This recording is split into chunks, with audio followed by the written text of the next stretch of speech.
പ്രതിപക്ഷ നേതാവിനെ അദ്ദേഹത്തിൻ്റെ നാവടക്കാൻ വേണ്ടിയിട്ടുള്ള ഈ പരിശ്രമം അത് വൃഥാവിലാകും എന്നുള്ള കാര്യത്തിൽ യാതൊരു സംശയവും. ഞങ്ങൾ കൽപ്പിക്കുന്നതനുസരിച്ച് മാത്രമേ ഇന്ത്യയുടെ പ്രതിപക്ഷ നേതാവ് സംസാരിക്കാൻ പാടുള്ളൂ എന്നൊക്കെ പറയുന്ന കൽപ്പനകൾ അതനുസരിച്ച് ജനാധിപത്യത്തെ സംരക്ഷിക്കുക എന്ന് പറഞ്ഞാൽ അസാധ്യമാണ്. ഇന്ത്യൻ ജനാധിപത്യം നിർവചിക്കപ്പെട്ടിട്ടുള്ളത് ആ ഒരു വിധത്തിലല്ല.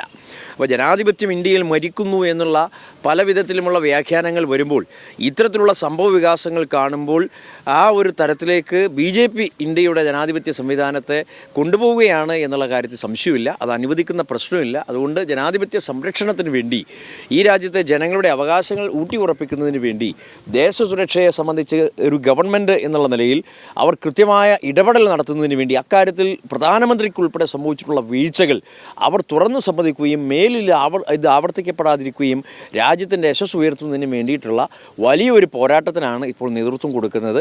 തീർച്ചയായിട്ടും ഈ സസ്പെൻഷൻ എന്നുള്ളത് അതൊന്നും ഞങ്ങളെ സംബന്ധിച്ചിടത്തോളം ഒരു പുത്തരിയല്ല. 17ാം ലോക്സഭയുടെ ഭാഗമായിരുന്നു ഞങ്ങളൊക്കെ. അന്ന് 3-4 പ്രാവശ്യം സസ്പെൻഷനിലായിട്ടുണ്ട്. 18ാം ലോക്സഭയുടെ ഭാഗമാകുമ്പോൾ ഇത് ആദ്യത്തേത് മാത്രമാണ് എന്ന് വെച്ച് കഴിഞ്ഞാൽ BJP രാജ്യം ഭരിക്കുമ്പോൾ ഇതൊക്കെ ഞങ്ങൾ പ്രതീക്ഷിക്കുന്നുണ്ട്. ഇതെല്ലാം ഇതിൻ്റെ ഒരു ഭാഗമാണ്.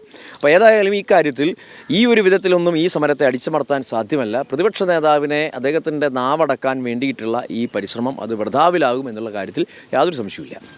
അതുപോലെ ഒരു കാര്യം കൂടി ചോദിച്ചോട്ടെ. കാരണം ശിവൻകുട്ടി പിന്നെ മേശപ്പുറത്ത് കാര്യപ്പോഴും ആ പാർലമെന്റ് ഡെക്കോറം കീപ്പ് ചെയ്യണം. കഴിഞ്ഞ ദിവസം VD സതീശൻ പറഞ്ഞു ഇത് പാർലമെന്റിൽ നിങ്ങൾ ചേർന്ന് നേരെ പരസ്യ പേപ്പർ വലിച്ചെറിയുന്നതിൻ്റെ വിഷ്വൽസ് പുറത്തു വന്നിട്ടുണ്ട്. അപ്പോൾ അവിടെ വേറൊരു ന്യായം ഇവിടെ ഒരു വേറൊരു ന്യായമാണോ? അല്ല, ഇക്കാര്യത്തിൽ ഞങ്ങൾ നിർബന്ധിതരായതാണ്. ഞാൻ പറഞ്ഞല്ലോ, ജനാധിപത്യ സംരക്ഷണത്തെ സംബന്ധിച്ച് പാർലമെൻ്ററി പ്രൊസീഡിങ്സിനെ സംബന്ധിച്ച് ഞങ്ങൾക്ക് കൃത്യമായ നിലപാടുണ്ട്.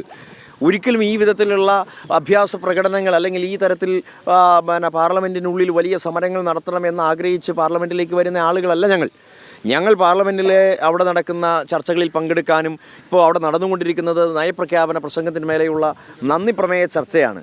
ആ നന്ദി പ്രമേയ ചർച്ച അത് ആരംഭിച്ചിട്ടുള്ളത് അല്ലെങ്കിൽ ആ പ്രമേയം അവതരിപ്പിച്ചത് BJPയുടെ 2 മെമ്പർമാരാണ്. ഒരാൾ അവതരിപ്പിച്ചു, മറ്റൊരാൾ സപ്പോർട്ട് ചെയ്തു.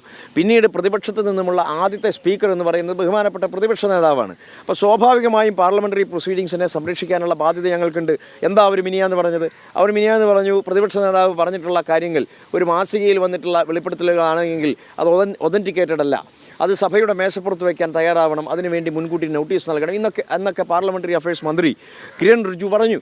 പക്ഷേ അതിനുശേഷം ഇന്നലെ അത് സംബന്ധിച്ച് പാർലമെൻ്ററി അഫയേഴ്സ് മിനിസ്റ്ററും ബഹുമാനനായ ശ്രീ KC വേണുഗോപാലും അതുപോലെ ശ്രീ ഗൗരവ് ഗൊഗോയ് ഉൾപ്പെടെയുള്ള നേതാക്കന്മാർ തമ്മിൽ നടത്തിയ ചർച്ചയുടെ അടിസ്ഥാനത്തിൽ ഈ കാര്യങ്ങൾ ഒതൻറ്റിക്കേറ്റ് ചെയ്യുന്നതിന് വേണ്ടി ബഹുമാനപ്പെട്ട പ്രതിപക്ഷ നേതാവിനുള്ള അനുവാദം നൽകുന്നു.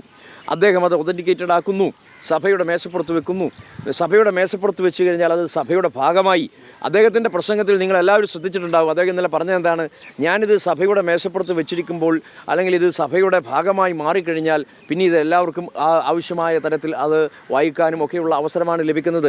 അങ്ങനെ സഭാ നടപടികളുടെ ഭാഗമായ ഒരു കാര്യത്തെ സംബന്ധിച്ച് കൂടുതൽ ഡീറ്റെയിൽസിലേക്ക് ഞാൻ പോകാൻ ആഗ്രഹിക്കുന്നില്ല. മറിച്ച് പാസീവായി രാജ്യസുരക്ഷയെ സംബന്ധിച്ച് ഗവൺമെൻറ്റിനുണ്ടായിട്ടുള്ള വീഴ്ചകൾ അതിനെ സംബന്ധിച്ച് ചൂണ്ടിക്കാണിക്കാൻ ഞാൻ ആഗ്രഹിക്കുന്നു എന്ന് പറഞ്ഞാണ് അദ്ദേഹത്തിൻ്റെ പ്രസംഗം ആരംഭിച്ചത്. അങ്ങനെ പ്രസംഗിച്ചതിൽ എന്താ തെറ്റ്? അങ്ങനെ പ്രസംഗിക്കാൻ ആരംഭിക്കുമ്പോൾ രാജ്യസുരക്ഷ എന്ന് പറയുന്നത് മിണ്ടാൻ പാടില്ല, പ്രധാനമന്ത്രി എന്ന് പറയുന്നത് മിണ്ടാൻ പാടില്ല, ചൈന എന്ന് പറഞ്ഞാൽ അവിടുന്ന് ആക്രോശിക്കുന്നു. ഈ തരത്തിലുള്ള പ്രവണതകളുമായി ഭരണപക്ഷ അംഗങ്ങൾ എന്ന് വെച്ചാൽ മന്ത്രിമാർ ഉൾപ്പെടെയുള്ളവർ വളരെ ആക്രോശിച്ച് മുന്നോട്ട് പോരുമ്പോൾ ഞങ്ങൾ പിന്നെ എന്ത് ചെയ്യണം?